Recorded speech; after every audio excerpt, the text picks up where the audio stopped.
Bom, vamos falar da vitória do Botafogo para fechar o vídeo de hoje. Ontem foi um Botafogo que melhorou, começou mal o jogo, começou pior ainda o segundo tempo, mas melhorou com uma simples mudança do Renato Paiva. A saída do Patrick de Paula. O Santi Rodrigues entrando na esquerda, o Savarino jogando como um 10, melhorou o desempenho de todo mundo. Primeiro tempo do Botafogo começou confuso, Botafogo tendo problemas na defesa, o Barbosa tomou um gol aos 2 minutos de jogo, tomou um cartão amarelo aos 2 minutos de jogo, né?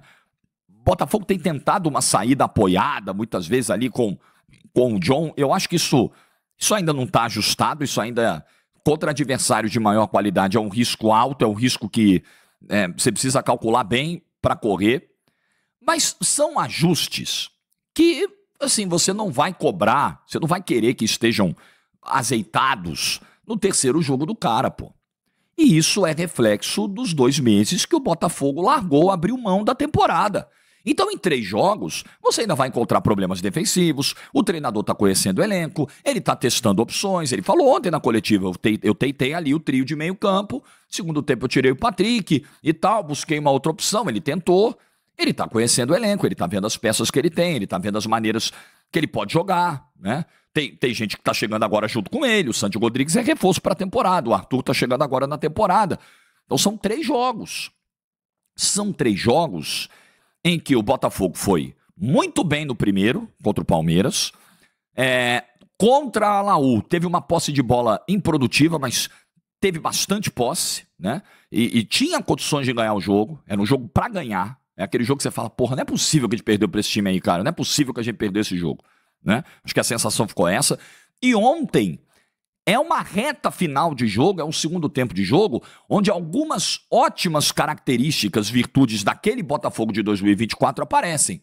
Transição rápida, velocidade, muito jogo pelos lados, Savarino gerando jogo por dentro, Igor Jesus se movimentando. Então, o Botafogo, o saldo dos 3 jogos com o Renato Paiva, por mais que a primeira vitória tenha vindo só ontem, né, por mais que o time só tenha marcado gols ontem, nesse terceiro jogo, mas é um bom saldo. O Botafogo, nos 3 jogos com o Renato Paiva, ele jogou mais bem do que mal. Verdade que ele teve dificuldades ontem contra o Juventude. A volta de segundo tempo do Botafogo ontem é uma lástima. Os primeiros 10 minutos do segundo tempo, barata voa. O Botafogo já não tinha feito um grande primeiro tempo, voltou pior ainda no segundo. Só que aí, a partir do momento em que tem a mudança, o time é outro. O rendimento do Marlon Freitas cresce. Eu nem acho que o Marlon vinha mal no jogo, né? Depois da saída do Patrick, o desempenho do Marlon cresce ainda mais. Os laterais, o Ponte entrou também, entrou muito bem. O Santi se entendendo com o Cuiabano, o Santi saindo da esquerda, fechando para o meio, abrindo o corredor para o Cuiabano. O Arthur pelo lado direito também se movimentando muito melhor. E o Savarino é ali, o Savarino é 10, o Savarino é no centro do campo. Ontem o jogo mostrou isso para o Renato Paiva. E eu me lembro que no ano passado, o Savarino teve um momento de dificuldade também na temporada. Quando chega o Almada, o Savarino vai jogar de 10, ele sai da esquerda, vai jogar de 10, e aí você vê o segundo semestre que faz o Savarino. Para mim, o melhor jogador do Campeonato Brasileiro, apesar de não ter sido eleito oficialmente, né? E o Igor Jesus, cara, talvez, se você pegar esses 3 jogos onde no saldo o Botafogo foi bem, no balanço, o Igor Jesus foi o melhor jogador do Botafogo até agora nessa era Renato Paiva. O Igor Jesus vem de 3 bons jogos. Apesar da expulsão tola no Chile, como o Igor Jesus vai fazer falta terça-feira? A sorte do Botafogo é que ele vai pegar o pior time do grupo, que é o Carabobo, e deve ganhar mesmo assim dentro de casa. Mas vai fazer muita falta. Porque a movimentação do Igor Jesus, a forma como ele gera jogo, sai da área, busca, participa, se movimenta, toca na bola, atrai marcação, isso tudo a gente viu nesses 3 jogos. O Igor vem bem, foi ontem muito bem, fez 2 gols, um deles acabou anulado por um impedimento do Ponte no início da jogada, um leve impedimento, estava mesmo impedido, ali pelo lado direito, mas foi um bom jogo do Igor Jesus, dando fim a uma seca do ataque do Botafogo, porque eram 10 jogos sem que os atacantes do Botafogo marcassem, mas nesse período, para ser muito justo, né, nesses 3 jogos, em 2 o Igor Jesus não marcou, mas o Igor Jesus fez ótimas partidas. Igor Jesus e Gregory no Allianz Parque foram os melhores jogadores em campo, apesar do Botafogo não ter trazido a vitória. Então, 3 jogos, amigo. 3 jogos. O Botafogo escolheu esse caminho. Terceiro jogo ainda, você vai ver o treinador cometendo erros aqui. Ontem, por exemplo, você já tem uma diferença em relação ao jogo de quarta-feira. Quarta-feira o Renato Paiva demorou a socorrer o time. Ontem, com 10 minutos, ele fez as trocas. O Botafogo voltou péssimo pro segundo tempo. Ele falou, quer saber? É agora. Não esperou nem uns 15. Com 10 ele já mexeu. Já foi mais rápido ao encontrar soluções. E as soluções foram encontradas. Deram muito certo. É isso, professor. Patrick de Paula, eu sei que você tem um carinho, tá tentando, mas olha, a dupla de volantes funciona melhor do que a trinca. Gregory e Marlon Freitas assim, Savarino por dentro, não é isso? Talvez o Santi lá mesmo pelo lado esquerdo. É isso, professor.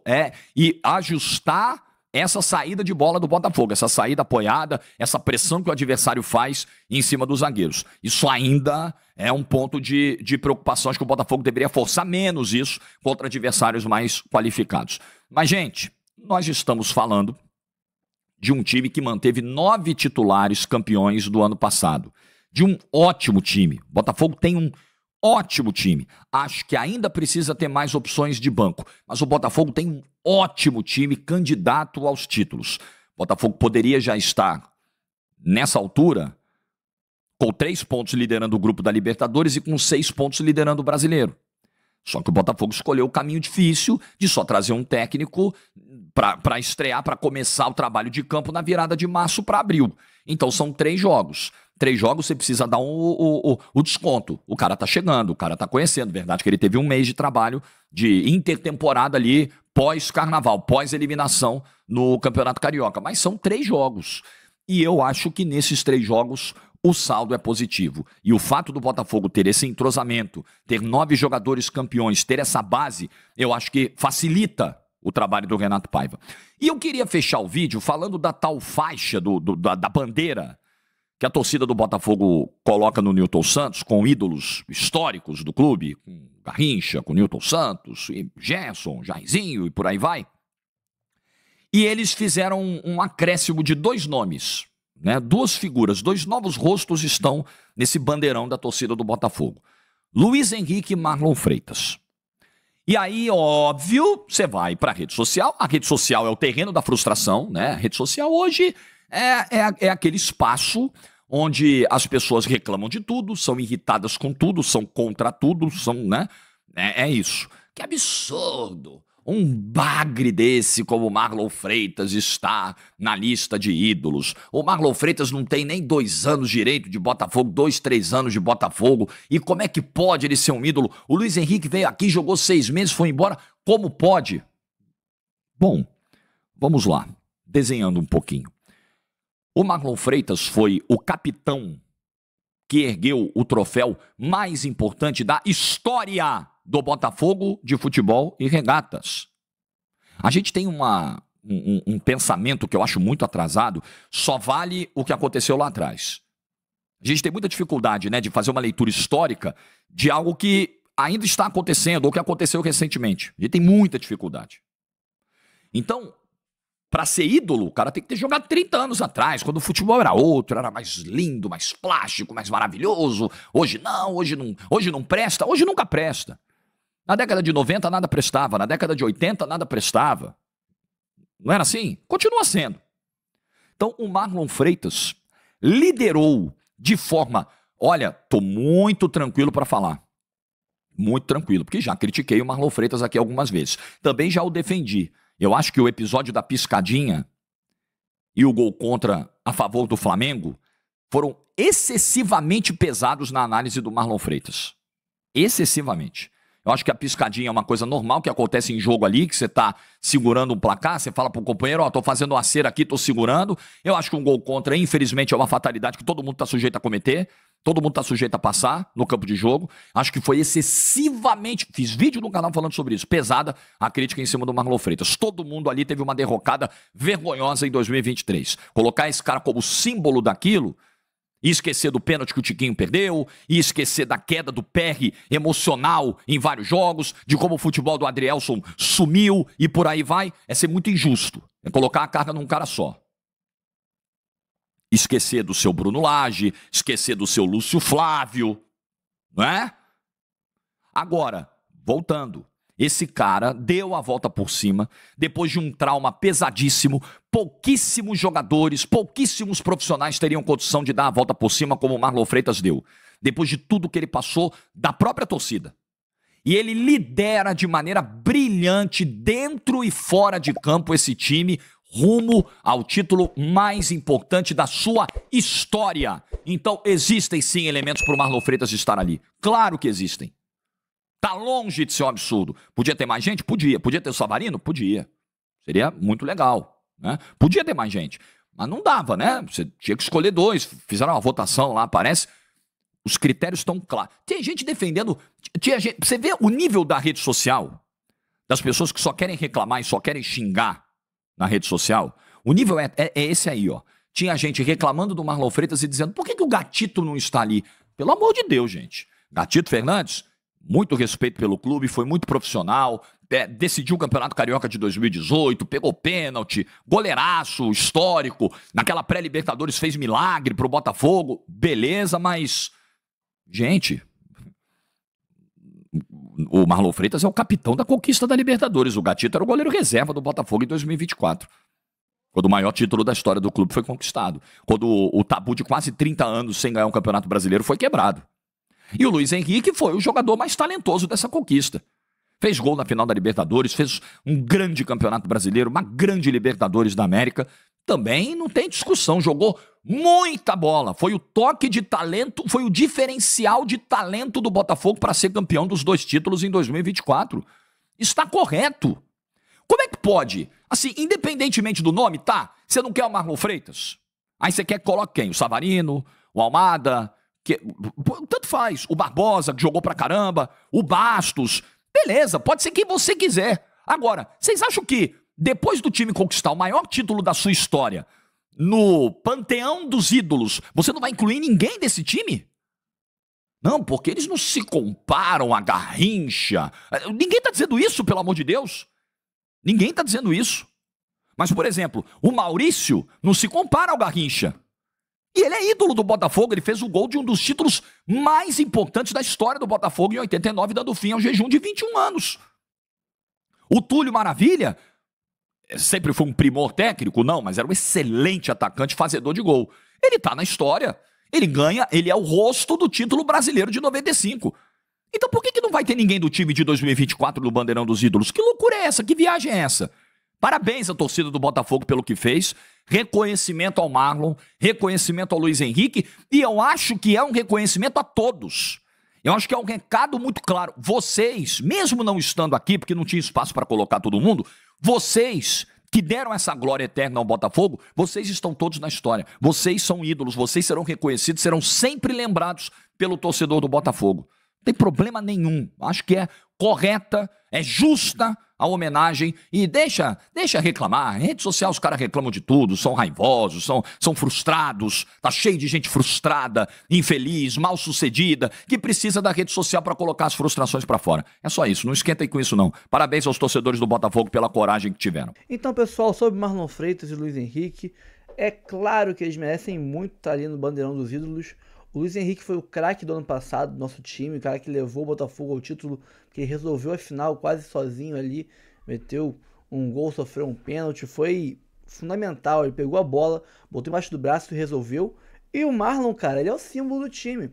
O Marlon, ele é a personificação do Botafogo de 24, ele começou o ano, assim como o Botafogo, desacreditado, xingado, né, pisoteado, sem esperança, sem autoestima, né, todo mundo fazendo chacota deles. Passou o tempo e foi recuperando confiança. O Marlon pegou a vaga no time titular de volta. O Botafogo voltou a ter ali um time quando chegou o Arthur Jorge.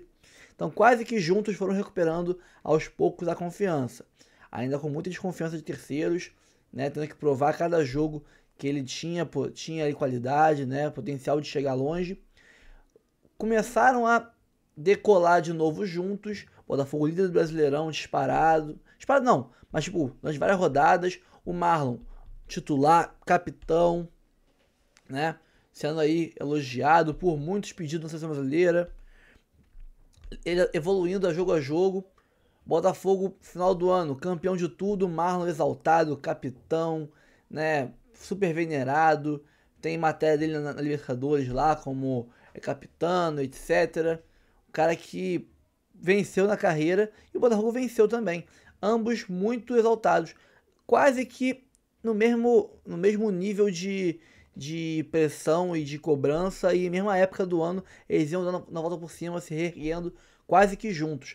Então o Marlon é como se fosse um símbolo desse time. Ele é quase que a personificação do resto do time. Ter o Marlon lá é como dizer para os outros jogadores, ó, o Marlon tá aqui porque ele representa o time. Ele é o capitão, ele é o símbolo do time. Vocês estão aqui lembrados junto com ele. Não cabe os 20 e tantos, 30 jogadores do elenco. Mas ele tá ali para representar vocês. Vocês são ídolos do Botafogo, assim como ele. Então, quem tá reclamando aí que não era para ter o Marlon ali, e não sei o que, sei que lá, cara, vá sossega o rabo, cara. Sossega o rabo. Tem a raivinha do Marlon, não acho o Marlon um bom jogador, não interessa, mas o Marlon é sim ídolo e ele representa o time do ano passado, tá? Tinha que ter alguém do ano passado lá, além do Luiz Henrique. E o Marlon, não é porque o Marlon tá aqui ainda que tem que esperar ele sair para ser venerado, não. Para ser venerado, exaltado, não. O Marlon é ídolo, o John é ídolo, o Bastos é ídolo, o Barbosa é ídolo, o Gregory é ídolo, entendeu? O Savarino é ídolo, Igor Jesus é ídolo. Eles são ídolos do Botafogo, cara. São ídolos. Então, merece nosso respeito e homenagem sim. Então é isso, fico por aqui. Curta, comente, compartilhe, se inscreva no canal, ative o sininho para receber avisos de cada conteúdo que pingar aqui no canal Notícia do Fogão 2.0, tá? Aqui em cima, live Pix do canal, ali em cima o Pix do canal, qualquer Pix, né? Qualquer valor é muito bem-vindo, tá? Também nosso e-mail, quiser fazer propostas de parceria para esse canal e para o principal, né? De mais de 28 mil inscritos, manda lá pra gente. A gente toca uma ideia e fecha a parceria com vocês. Tamo junto sempre, até o próximo vídeo, valeu!